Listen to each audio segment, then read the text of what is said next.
Jubilee Hills corporator Venkateswara ఉన్నారు. ఒకసారి మాట్లాడదాం. వెంకటేష్ అన్న, ఎట్లా జరుగుతా ఉంది ప్రచారం? మీరేమో మీ అభ్యర్థి మాగంటి సునీత గెలుస్తారని చెప్పేసి మీరు మీ యొక్క ధీమాను వ్యక్తం చేస్తా ఉన్నారు. కాంగ్రెస్ మాత్రం బీఆర్ఎస్ అసలు గెలవదు, ఈ ఎన్నికతో బొంద పెడతామని చెప్పేసి అంటారు.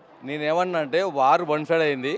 మళ్ళీ ఒకసారి చెప్తా ఉన్నాను, ఇక్కడ ఎర్రగడ్డలో ప్రచారిస్తున్నాను. ఇక్కడ ఆల్రెడీ మైనారిటీ సోదరులు ప్రశాంతంగా వాళ్ళ ఇండ్ల ముందు బయటకు వచ్చి వాళ్ళు నివాడి వెల్కమ్ చెప్తా ఉన్నారు మేడం. కాబట్టి ఈ ఎన్నిక మీరే లైవ్ కెమెరా పెట్టుకుని ఆడదాకా గల్లి దాకా వెళ్ళండి. ఎంతమంది కింది దిగి మెట్లు వస్తూ ఉన్నారో ఎలా రిసీవ్ చేసుకుని మీరు చూస్తూ ఉండండి. కానీ ఏమంటే నేనేమన్నా రేవంత్ రెడ్డి గారు ఇప్పటిదాకా మీరు ఇచ్చిన హామీలు ఏవైతున్నాయో హామీలు నెరవేర్చడానికి ఈ గెలుపు చాలా అవసరం. ఎందుకంటే ఒక్క ఎన్నికతో మేము ప్రభుత్వం రాము, కానీ ఈ ఇచ్చిన హామీలు ఏవైతున్నాయో రేవంత్ రెడ్డి చెంపపెట్టలాగా ఖచ్చితంగా ఉంటుంది ఇది. కానీ ఖచ్చితంగా బీఆర్ఎస్ వారు వన్ సైడ్ అయింది. గెలుపు అంటే డౌట్ అవసరం లేదు. వారి మెజార్టీతో సుందరంగా గెలుస్తాము ఇక్కడ. రైట్, మీరు గెలుస్తుందని చెప్పేసి మీరు ధీమా వ్యక్తం చేస్తున్నారు. మరొక పక్క 30,000 మెజారిటీ వస్తుంది నవీన్ యాదవ్ అంటూ సీఎం చెప్తా ఉన్నారు. అసలు ఈ ఉప ఎన్నికలో బీఆర్ఎస్ మాకు పోటీయే కాదని చెప్పి కాంగ్రెస్ నాయకులు మాట్లాడుతారు. పోటీ లేకపోతే ఎందుకంటే అంత బాధపడతా ఉంటారు. సీఎం అంటే ఒకసారి 6 సార్లు 7 సార్లు ఇప్పటిదాకా ఇన్ని బైపోల్ ఎలక్షన్ జరిగింది కదా, ఏ రోజన్నా ఒక సీఎం 6 సార్లు వచ్చిన దాఖలు ఇప్పుడు ఉన్నాయా? ఇప్పటిదాకా ఇక్కడ ఉన్నాయా? కానీ అందుకే ఆ ఓటమిని అంగీకరించే సీఎం బాధపడతా ఉండరు. సీఎం కూడా మంత్రులు సహకరియట్లేదు, ఎవరు సహకరియట్లేదు. ఆల్రెడీ ఓటమి డిసైడ్ అయిపోయింది. బీఆర్ఎస్ ఇప్పుడు పెద్ద భారీ మెజార్టీతో గెలుస్తూ ఉంది. మైనారిటీలు అందరూ మీకే సపోర్ట్గా ఉన్నట్లుగా మీరు మాట్లాడుతున్నారు. కానీ అటు హజారుద్దీన్కు మంత్రి పదవి ఇచ్చిన తర్వాత మైనారిటీల సంఖ్య పెద్ద మొత్తంలో కాంగ్రెస్కి పాజిటివ్గా మారింది. అలాగే ఓవైసీ కూడా లోపల ప్రచారం చేస్తూ కాంగ్రెస్కే సపోర్ట్ చేయాలని చెప్పి మాట్లాడుతున్నట్టుగా ఊహాగానాలు కూడా వినిపిస్తున్నాయి. హజారుద్దీన్ కూడా బీఆర్ఎస్ థ్యాంక్స్ చెప్పాలి. ఎందుకంటే ఈ ఎన్నికలు లేకపోతే అదర్ మంత్రి పదవి ఇచ్చేవారా, ఎమ్మెల్సీ వచ్చేవారా? ఇప్పటిదాకా గవర్నమెంట్ దాదాపు 2 ఏళ్ళు దగ్గర అవుతా ఉంది.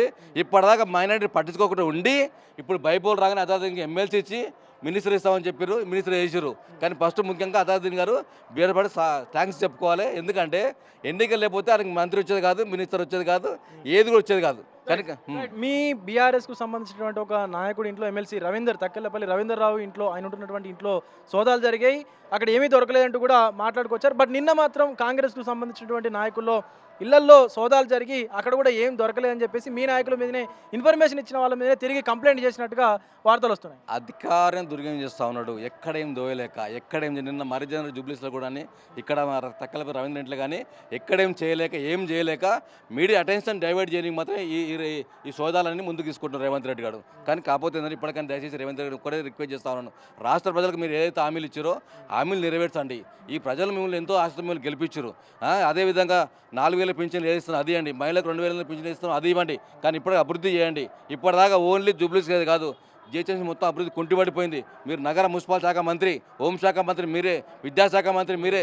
ఇప్పటిదాకా కుంటిపడిపోయింది. ఇప్పటిదాకా సోయి తెచ్చుకొని ఓటమితోనైనా మీ యొక్క కమిటీ వేసుకొని ఇప్పటిదాకా అభివృద్ధి చేయాలని కోరుకుంటా ఉన్నాను. సో ఇప్పటికే అధికార దుర్వినియోగం చేస్తూ ఉన్నారు కాంగ్రెస్ పార్టీ నాయకులు, ముఖ్యమంత్రి రేవంత్ రెడ్డి అంటూ కూడా జూబ్లీహిల్స్ కార్పొరేటర్ వెంకటేష్ అయితే మాట్లాడుతూ ఉన్నారు. దీనికి సంబంధించి పూర్తిగా ప్రత్యక్షంగా నిదర్శనాలు కనిపిస్తూ ఉన్నాయి. ఆయనే మున్సిపల్ మినిస్టర్, ఆయనే హోమ్ మినిస్టర్, ఇవన్నీ కూడా ఆయన దగ్గరే పెట్టుకొని రాష్ట్రాన్ని గాలికి వదిలేశారంటూ కూడా బీఆర్ఎస్ నేతలు అయితే మాట్లాడుతూ ఉన్నారు. Video journalist శ్రీకాంత్తో Vijay, big TV, Jubilee Hills constituency నుండి.